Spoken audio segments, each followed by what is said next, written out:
Good morning बच्चों। तो आज हम प्रैक्टिकली सारी चीज़ों को पढ़ेंगे। थ्योरी तो मैं डेली आपको क्लास में पढ़ाती हूँ, चैप्टर वाई हर चीज़ बेसिक चीज़ मैंने बता रखी है, लेकिन आज हम पार्ट वगैरह को देख के पढ़ेंगे। ठीक है, तो मेरे पास सारे पार्ट रखे हुए हैं। ये CPU रखा हुआ है जिसके अंदर हम पढ़ेंगे मदरबोर्ड की हर नॉलेज कि हार्ड डिस्क क्या होती है, रैम क्या होती है, रोम क्या होती है, हम सारी नॉलेज को पढ़ेंगे। ये मॉनिटर रखा हुआ है, इसके बारे में भी मैं आपको डेफिनेशन भी लिखाऊंगी और बताऊंगी भी कि मॉनिटर का वर्क क्या होता है। ये कूलिंग फैन है, ठीक है, मदरबोर्ड से ही मैंने निकाला हुआ है, इसका भी वर्क मैं आपको बताऊंगी। और ये कीबोर्ड है, अब मैं आपको बताऊंगी कि इसकी जितनी भी कीज़ हैं इन सभी का काम क्या है, सारी चीज़ें। ये रैम है, ठीक है। तो हम सारी नॉलेज के बारे में पढ़ेंगे। पहले हम पढ़ेंगे कंप्यूटर के बारे में। किसके बारे में? कंप्यूटर। तो कंप्यूटर कहीं अलग से नहीं है, ये जितने पार्ट्स हैं इन सभी से मिलकर हमारा क्या बना हुआ है? कंप्यूटर। ठीक है, तो कंप्यूटर क्या है? एक इलेक्ट्रॉनिक डिवाइस है जो हमें रिसर्च करने में, ठीक है, अगर हम लोग जैसे पढ़ाई करते हैं, लाइव क्लासेस वगैरह, इन सबको करने के लिए हेल्प करती है। जैसे बच्चे होते हैं, इन्हें गेम खेलने के लिए हमें किसकी नीड होती है? कंप्यूटर की होती है ना। तो ये सारे, तो कंप्यूटर की डेफिनेशन लिखो, पहले लिख लिया, नोट कर लिया आप लोगों ने?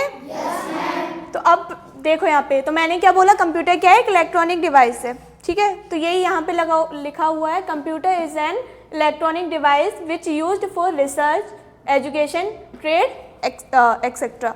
ठीक है, तो कंप्यूटर एक इलेक्ट्रॉनिक डिवाइस है, लाइट से चलने वाली डिवाइस है जो हम यूज़ करने के लिए, रिसर्च करने के लिए यूज़ करते हैं, और पढ़ाई के लिए यूज़ करते हैं, और बिजनेस के लिए यूज़ करते हैं। जैसे तुम लोगों ने देखा होगा, जितने भी ऑनलाइन वर्क होते हैं वो कहाँ पे होते हैं? कंप्यूटर के थ्रू होते हैं, है ना। जैसे हमें कोई डाटा एंट्री वगैरह करनी है या फिर डॉक्यूमेंट वगैरह तैयार करने हैं, तो वो किसके थ्रू करते हैं? हम कंप्यूटर के थ्रू।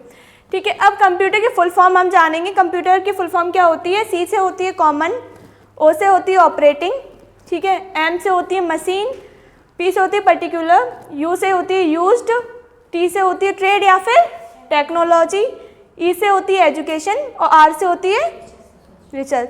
मतलब जो कंप्यूटर है वो एक कॉमन ऑपरेटिंग, मतलब चलाने वाली मशीन है जिसका यूज़ करते हैं हम बिजनेस करने के लिए, टेक्नोलॉजी से रिलेटेड जो भी हमें काम करने होते हैं वो कंप्यूटर से ही करते हैं हम, और पढ़ाई के लिए और रिसर्च। अब हम पढ़ेंगे पार्ट्स ऑफ कंप्यूटर, ठीक है, जिसमें पहला आता है हमारा मॉनिटर, दूसरा है हमारा मदरबोर्ड, तीसरा है CPU, चौथा है कीबोर्ड, और पांचवा है माउस।